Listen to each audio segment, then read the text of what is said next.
의인은 없나니 하나도 없으며 깨닫는 자도 없고 하나님을 찾는 자도 없도다. 의인은 없나니 하나도 없으며 깨닫는 자도 없고 하나님을 찾는 자도 없다. There is no one righteous, not even one. There is no one who understands. There is no one who seeks God. 의인은 없나니 하나도 없다. 깨닫는 자도 없다. 하나님을 찾는 자도 없다. 엄청난 이 부정진술. 여러분이 이 부정진술을 읽으면서 어떤 생각이 떠오르십니까? 인간의 진짜 모습을 발견할 수 있을까요? 우리 인간의 모습이 무엇인가? 인간은 얼마나 무능한가? 처참한 인류의 모습, 인간의 모습을 발견할 수 있습니까? 우리는 살면서 어디서 이 처참한 인간의 모습을 발견할 수 있습니까? 오늘날 우리가 살고 있는 21세기, 이 21세기에 볼 수 있는 인간의 처참한 모습은 도대체 무엇일까요?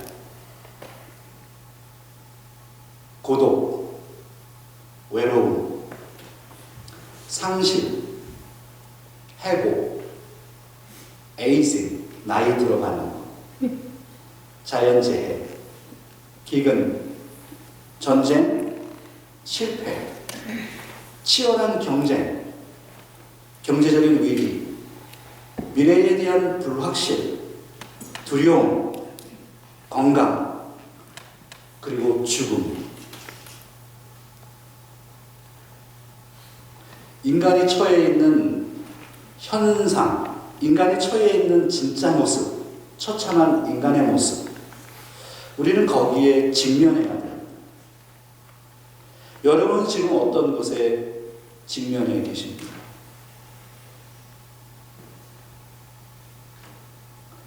미국인들이 좋아하는, 그리고 저도 좋아하고 여러분도 좋아하는 소설가 존 스타인백이라고 하는 소설가를 기억하시죠?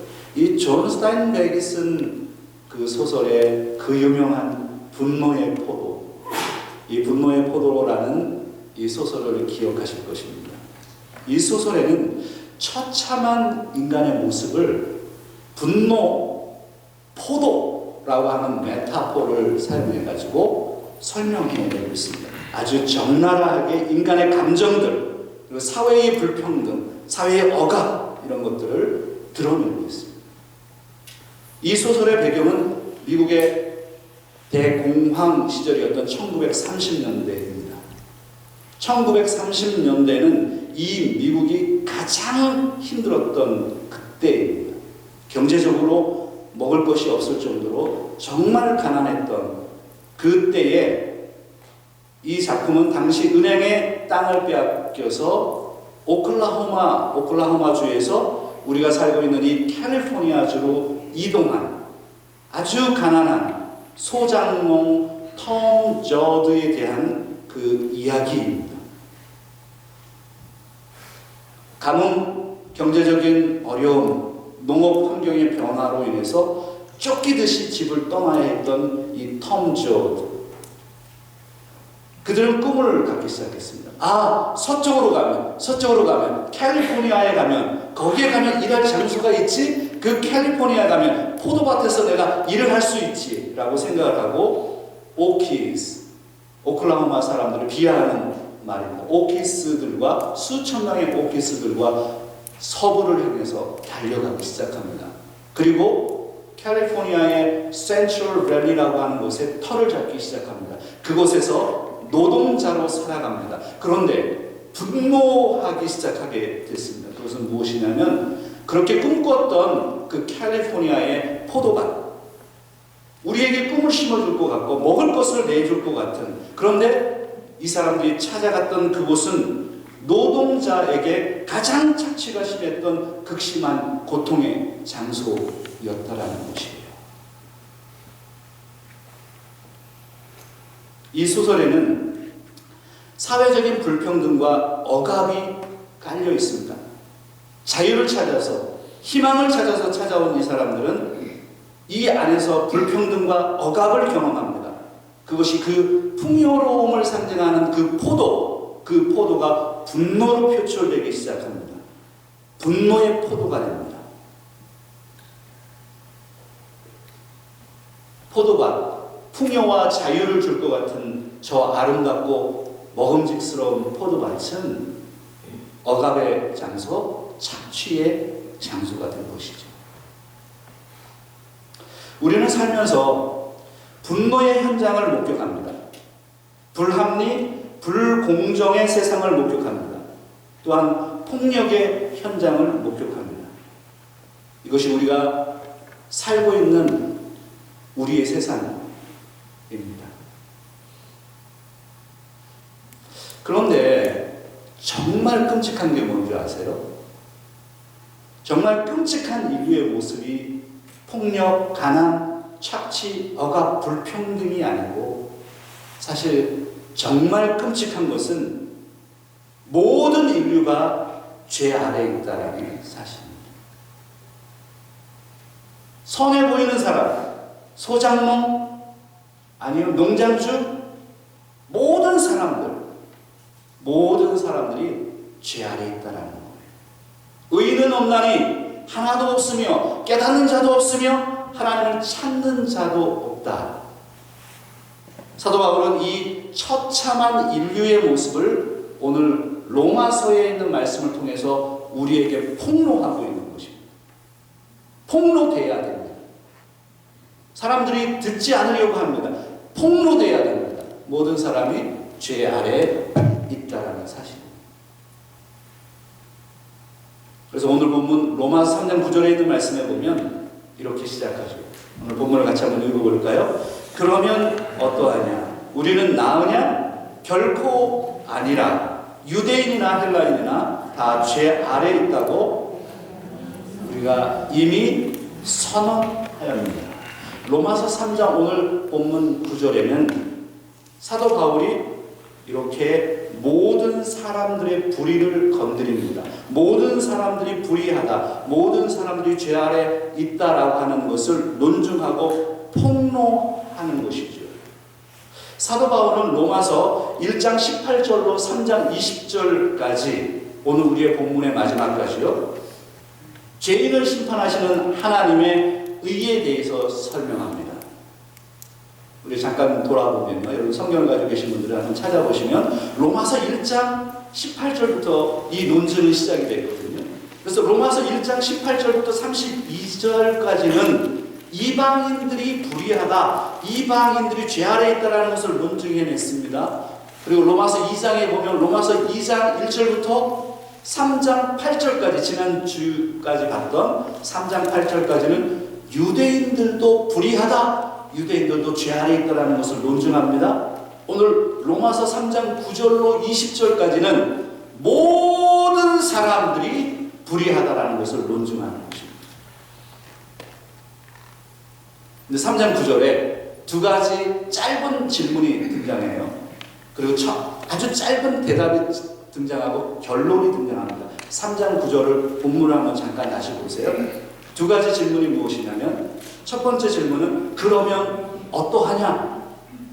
라고 하는 질문과, 우리는 나으냐? 우리는 낫냐? 그러면 어떡하냐? What shall we conclude? 그러면 우리의 결론은 뭐냐? Are we any better? 우리는 더 낫느냐? 이방인들 보다 더 낫느냐? 그럼 여기서 여러분, 우리는 누구를 의미할까요? 오늘 로마서 이 부분이 학자들이 굉장히 치열하게 논쟁하고 있는 부분입니다. 우리는 누굴까요? 이방인들이에요? 유대인들이에요? 사도 바울이에요? 사도들이 누구예요? 우리 지난주에 이 부분도 살펴봤죠. 우리가 누굽니까?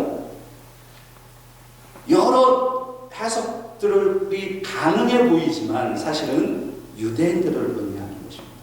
3장 8절과 이어서 말하죠. 우리는 낫느냐? 아니다. 대답이 무엇입니까? 결코. 그러니까 이 부분 좀 한번 살펴봐 주세요. 이 부분에 항상 예시가 있어야 돼서 왜 이렇게 탁탁 튀는지 이 부분만 한번 잡아주시면 좋을 것 같아요.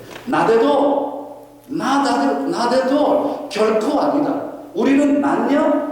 나대도 아니다. 결코 아니다. 유대인인 우리, 그리고 이방인보다 우리는 낫냐? 아니다. 결코 아니다. 사도 바울은 그러면서 유대인이나 헬라인이나 다 죄 아래에 있다라는 것을 논증하고 결론을 했습니다. 모든 사람들의 불의, 모든 사람이 죄 아래에 있다. 그러면 사도 바울의 논증을 좀 따라가 보겠습니다. 논리적인 논증을요. 오늘 본문 로마서 3장 10절부터 18절까지 그러면 모든 사람들이 불의하고 모든 사람들이 죄 아래에 있다면 이 죄 아래에 있다는 것을 어떻게 알 수 있느냐? 10절부터 18절까지의 말씀을 끊임없이 이렇게 논증해 갑니다. 그래서 먼저 10절과 12절에 있는 말씀을 먼저 읽어보겠습니다. 죄의 보편성 그리고 죄의 다양성을 설명하죠. 죄가 어떻게 보편적이냐, 편면하느냐를 설명하는 거예요. 10절, 11절, 12절 그럼 본문을 같이 한번 읽어보겠습니다.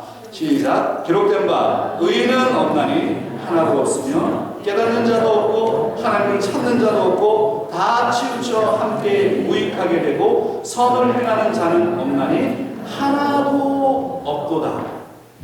여기 보면 이곳에 10절부터 12절까지의 특징이 도대체 무엇이냐? 없다. There is no one. There is no one. There is no one. No one. No one. 아무도 없다는 거예요. 그게 10절부터 12절까지의 논증이에요.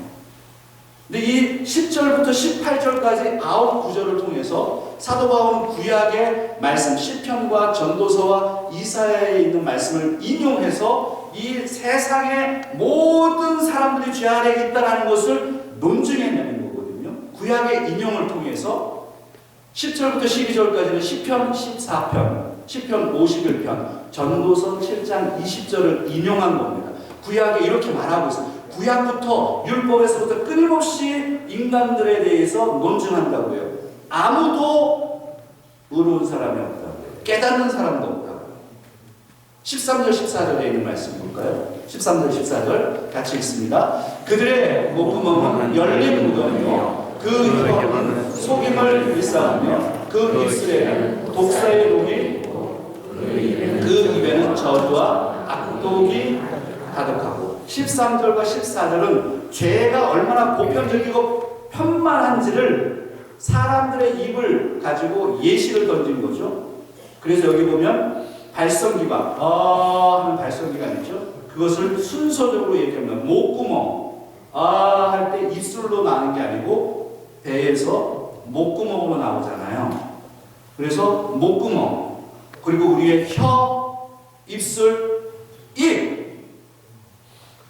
우리가 말하는 것 모든 사람들이 갖는 죄가 모든 사람들이 나오는 언어로 인해서 사람들이 죄를 범한다는 거예요. 그래서 시편 5편 9절 140편 3절 시편 7절에 있는 말씀을 인용해서 이 부분을 설명합니다. 모든 사람의 죄가 편만하다. 모든 사람들이 죄인이라는 것을 설명하는 거죠. 모든 사람이 말하고 있기 때문입니다. 그리고 15절과 17절에 있는 말씀 15절로 17절 같이 읽습니다. 그 발은 피 흘리는 데 빠른지라 파멸과 고생이 그 길에 있어 평강의 길을 알지 못하였고 15절, 16절, 17절은 무엇을 의미하느냐면 구약의 이사야 59장 7절과 8절에 있는 말씀을 인용합니다. 이것은 사람들이 살인죄를 범한다는 거예요. 사람들이 죄를 범한다는 거예요. 그래서 편만하다. 죄가 편만해지고 그 죄가 얼마나 다양해지고 그 입에서부터 죄가 나오기도 하고 사람을 죽이는 끔찍한 죄까지 다양한 죄를 가지고 있다는 거예요. 사람들이. 인류의 사람들이. 저와 여러분들이 그렇다는 거죠. 우리는 나으냐? Are we any better? 우리가 여기 사는 멕시칸보다 나아요? 우리가 여기 사는 아메리칸보다 나아요? Are we any better? 우리가 더 나아요? 아니 우리가 이방인보다 더 나아요? 유대인보다 더 나아요? 그게 아니고 모든 사람은 죄 아래에 있다. 충격적이죠. 이 부분을 사도 바울이 논증했네요.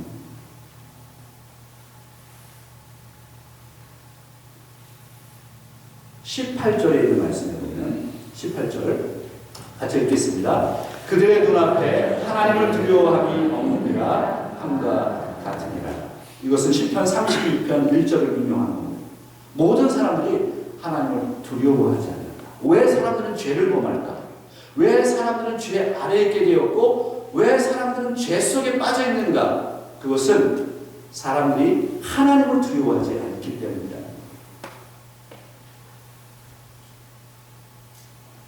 그리고 오늘 본문의 마지막 19절과 20절에 있는 말씀을 읽어볼게요. 그러면 율법은 뭘까요? 율법은 뭐예요? 19절, 20절 같이 읽습니다. 우리가 알거니와 무릇 율법에 말하는 바는 율법 아래에 있는 자들에게 말하는 것이니 이는 모든 입을 막고 온 세상으로 하나님의 심판 아래 있게 하려 함이라. 그러므로 율법의 행위로 그의 앞에 의롭다 하심을 얻을 육체가 없나니 율법으로는 죄를 깨달음이니라. 결론이죠. 큰 결론입니다. 로마서 1장 18절부터 3장 20절까지의 결론입니다. 바울의 논증의 결론입니다. 이방인의 죄, 유대인의 죄, 모든 사람의 죄, 모든 사람의 죄 아래에 있다라는 거예요. 그러면 유대인들에게 질문하죠. 그러면 너희들이 따르는 그 율법은 도대체 무엇이냐? 여러분 이런 결론이 나옵니다. 다음 화면을 좀 봐주세요. 율법의 기능은 뭐냐면 율법은 죄를 용서하는 게 아니고요. 죄를 깨닫게 합니다. 여러분 믿습니까? 하나님의 말씀이 우리를 깨닫게 해요. 내가 죄인이구나. 내 자신을 들여다보게 해요. 유대인들은요 이렇게 생각했어요. 이 율법을 가지면 나는 구원받는다고 생각했어요. 이 율법을 가진 자가 하나님으로부터 용서받은 자라고 생각했어요. 그런데 그게 아니고 율법은 용서하는 게 아니야. 너를 용서하려고 율법을 준 게 아니야. 율법은 죄를 깨닫게 하는 거야 라고 사도 바울이 지금 논증하는 거죠. 율법은 죄를 깨닫게 합니다.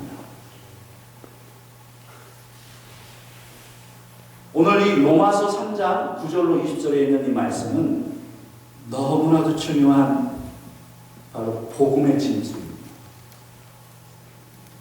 그래서 오늘 이 말씀을 통해서 한 가지 적용점을 좀 나누도록 합니다. 그 적용점은 무엇이냐면 하나님 앞에서 우리 자신이 죄인임을 철저하게 깨달아야 한다는 사실이에요. 같이 한번 따라하겠습니다. 하나님 앞에서 우리 자신이 죄인임을 철저히 깨달아야 한다. 여러분 깨닫고 계십니까? 죄인임을 깨달아야 한다는 거예요.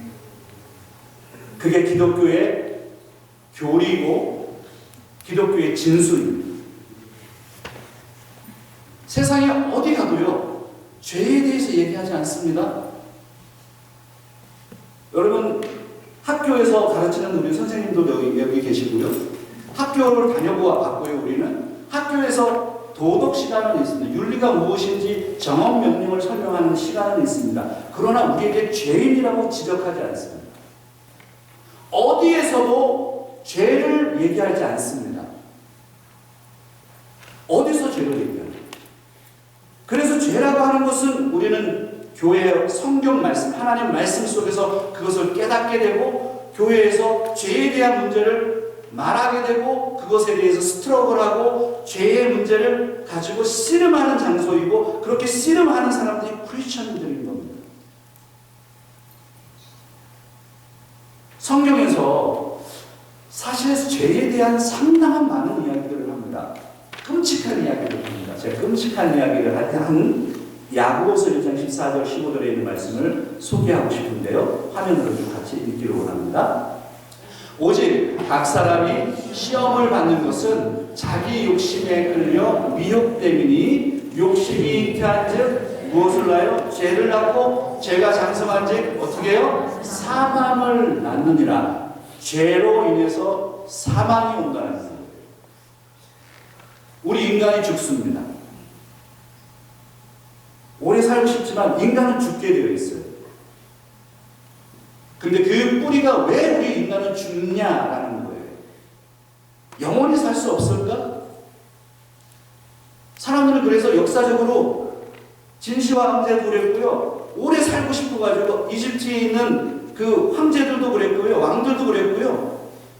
피라미드를 만들어 놓고 영생하려고 하는 거예요. 끊임없이 살고 싶은 거예요. 오늘 우리도 그런 생각 안 들어요? 더 오래 살 수 없을까? 아니 그렇게 살다가 어떻게 되는 거지? 아무리 노력을 해도 우리는 끝이 있어요. 죽음이 찾아오는 거예요. 근데 그 죽음은 어디서부터 발생된 겁니까? 죄로부터 발생된 거예요. 창세기 3장에 있는 바로 선악과의 사건 속으로 우리를 끌고 가죠. 이미 그 죄로 인해서 인류가 타락했고 모든 사람들이 태어나면서 본질적으로 죄를 가지고 태어났고 우리는 그 죄의 문제에서 벗어날 수 없는 거예요.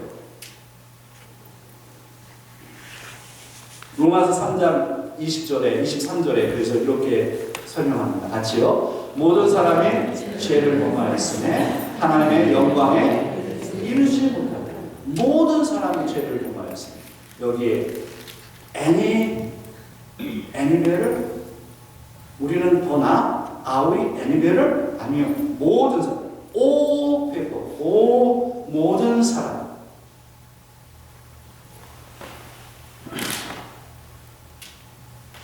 우리 자신의 죄인임을 깨달아야 합니다. 그러면 사랑하는 여러분, 죄가 무엇입니까? 죄. What is sin? 죄가 무엇입니까?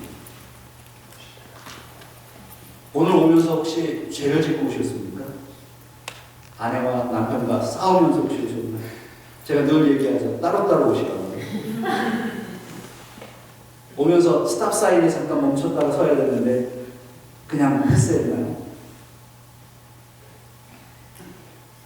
아니 어떤 죄에 노출되셨어요? 죄가 뭔가요?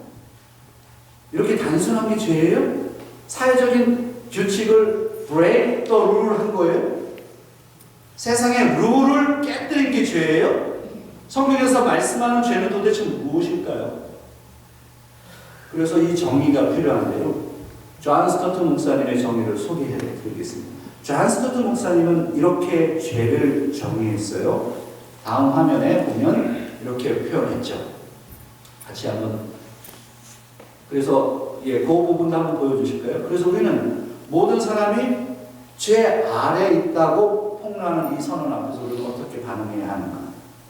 이 부분을 제가 질문하는 것인데 죄란 도대체 무엇인가?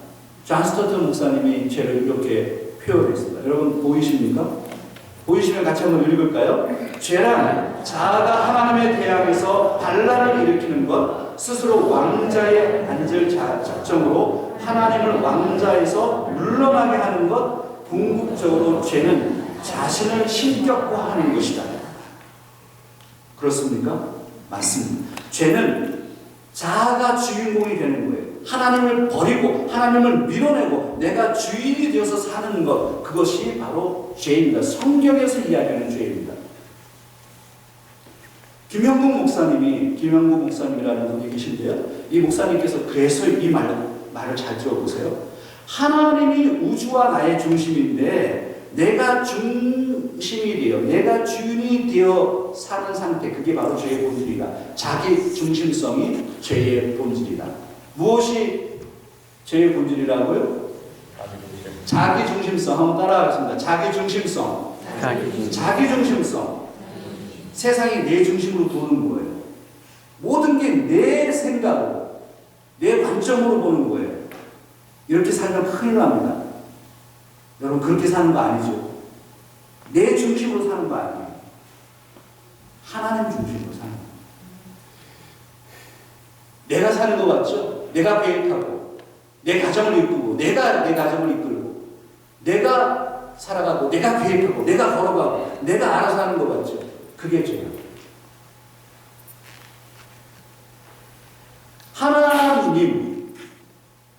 하나님을 버려버려요. 밀어내요.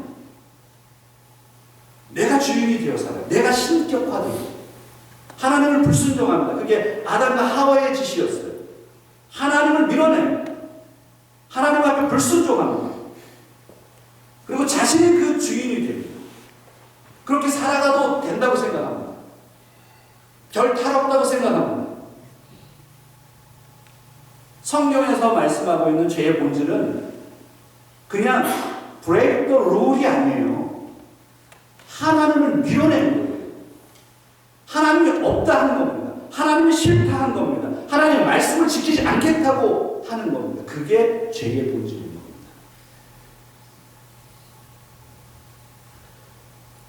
개혁주의 신학을 가르치기 위해서 16세기 독일에서 만들어진 교리문답이 있는데요. 그 교리문답이 하이델베르 요리문답이라는 것입니다. 요리문답. 그래서 저 처음에 왔을 때 이게 왜 요리문답인가?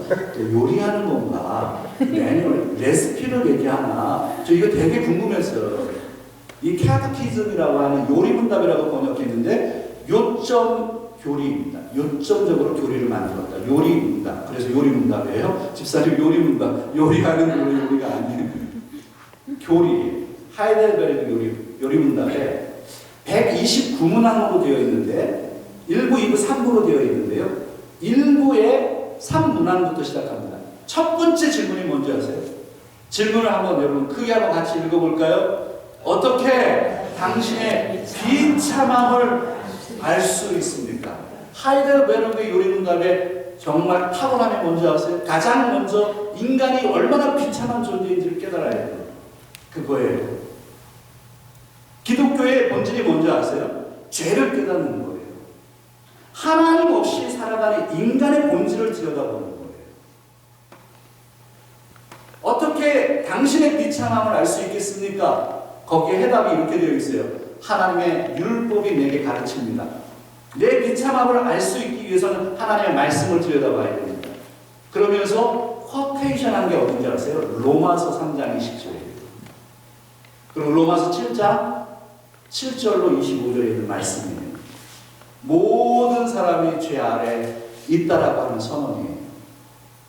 죄를 깨닫게 된다라는 거예요. 그게 비참함을 아는 거예요. 내 본질을 아는 거예요. 그러면 우리는 설교를 좀 정리하겠습니다.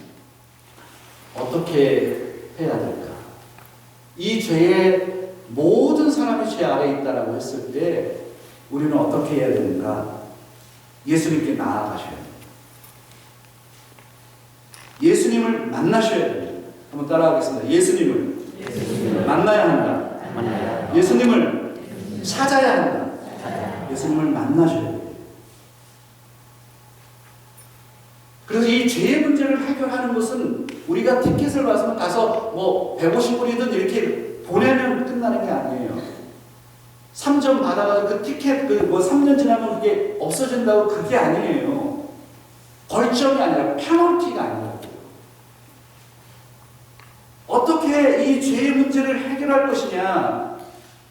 그래서 하나님께서 신적인 방법을 우리에게 동원하셨잖아요. 자신의 아들 예수 그리스도를 이 땅에 보내서 십자가에 못 박혀서 죽음으로 인해서 그 피 흘림으로 인해서 그 피가 모든 사람의 인류의 죄를 씻어주는 바로 그 원리를 가지고 예수 그리스도 자신의 아들을 이 땅에 보내시는 것입니다. 그래서 예수 그리스도를 믿어야 이 죄의 문제가 해결이 되는 거예요. 사도행전 3장 19절에 있는 말씀 같이 한번 읽어보겠습니다. 사도행전 3장 19절. 그러므로 너희가 회개하고 돌이켜 너희 죄 없이 함을 받으라. 이같이 하면 새롭게 되는 날이 주 앞으로부터 이룰 것이요. 너희가 회개하고 돌이켜 너희 죄 사함을 받으라. 회개하고 돌이키면 된다는 거예요. Turn around, turn around. 유턴하라고요. Turn around, 돌아오라고요. 나의 방향, 내가 중심이 되어서 살았던 이 방향을 turn around에서 예수 그리스도의 방향으로 틀으라고요. 예수님 앞으로 돌아오면 죄사함을 받는다는 거예요.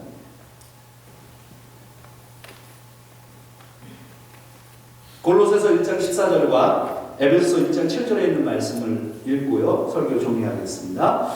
그 아들 안에서 우리가 속량 곧 죄사함을 얻었도다. 우리는 그리스도 안에서 그의 은혜의 풍성함을 따라 그의 피로 말미암아 속량 곧 죄사함을 받았느니라. 아멘.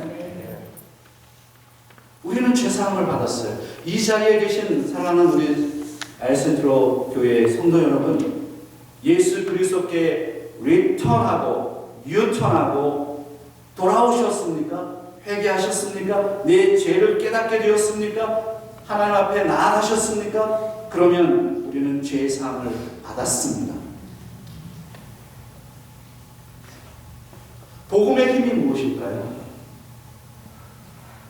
복음의 힘은 죄인인 우리를 하나님께서 구원하신다라는 사실입니다. 그 좋은 소식이 복음입니다. 죄인인 우리를, 나를 하나님께서 구원하신다. 죄의 문제입니다. 성경은 죄의 문제를 다루는 겁니다. 하나님을 버려버린 그 죄의 문제를 다루는 것입니다. 예수님께 돌아오면 우리는 새로운 생명을 얻고 새로운 피조물로 살아가고 이제는 죄와 싸우게 되는 거죠. 죄를 싫어하게 됩니다. 어떻게 사는 것이 하나님께 영광을 드리며 사는 것인지를 고민하게 됩니다. 그러면서 살아가게 되는 거죠. 이제는 구원받은 우리는 죄와 씨름합니다. 경건을 찾아갑니다. 거룩이 무엇인지를 고민합니다. 사랑하는 여러분, 지난 한 주는 어떻게 보내셨습니까?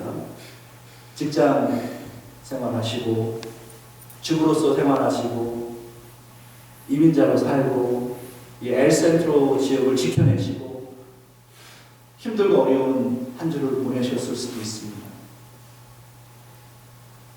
세상에서요, 작은 일부터 죄와 씨름하면서 싸워가는 거예요, 우리는 이제.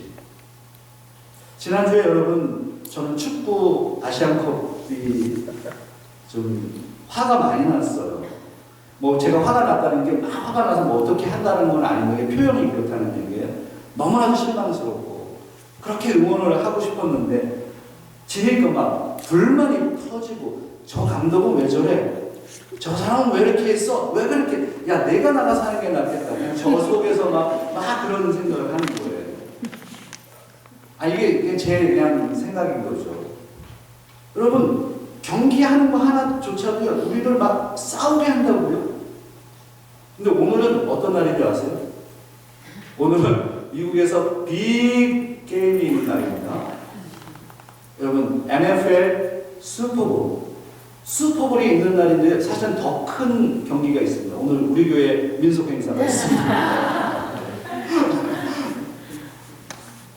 오늘 미국은 매년 2월 둘째 주 주일 날은 NFL 풋볼 경기를 합니다. 저는 샌프란에 있었기 때문에 49ers의 원래 팬입니다. 그런데 요즘 캔자스시티의 칩스가 인기가 많대요. 테일러 스위프트가 여기 칩스의 선수하고 연애한다는 거예요. 그래가지고 요즘 MZ세대가 여자들이 엄청나게 그 캔자스시티 칩스를 지금 응원하는데 오늘 어떻게 되는지 좀 관심이 있죠. 여러분, 무슨 이야기 하려고 하는지 아세요? 우리가 살면서 이 작은 일이에요. 우리에게 경기 하나 하는 것도 우리를 흔든다고요. 우리의 생각, 우리의 멘탈을 무너뜨리게 하고요. 내 감정을 막 무너뜨려요. 그런데 우리가 살면서 직장 생활에요, 주부들 또 자녀의 문제가 있죠. 또 막 씨름하죠. 이민자의 문제가 있죠. 법적인 문제가 있죠. 골치 아픈 거예요. 살아가는 게. 그때 우리는 어떻게 살아야 될까요? 그때 예수 그리스도를 내 마음에 모시고 성령님과 함께 죄와 싸워가며 거룩을 지켜내는 거예요. 그게 크리스천이에요. 여러분, 우리는 작은 일부터 씨름하는 거예요. 계속 싸워나가요. 기도하겠습니다.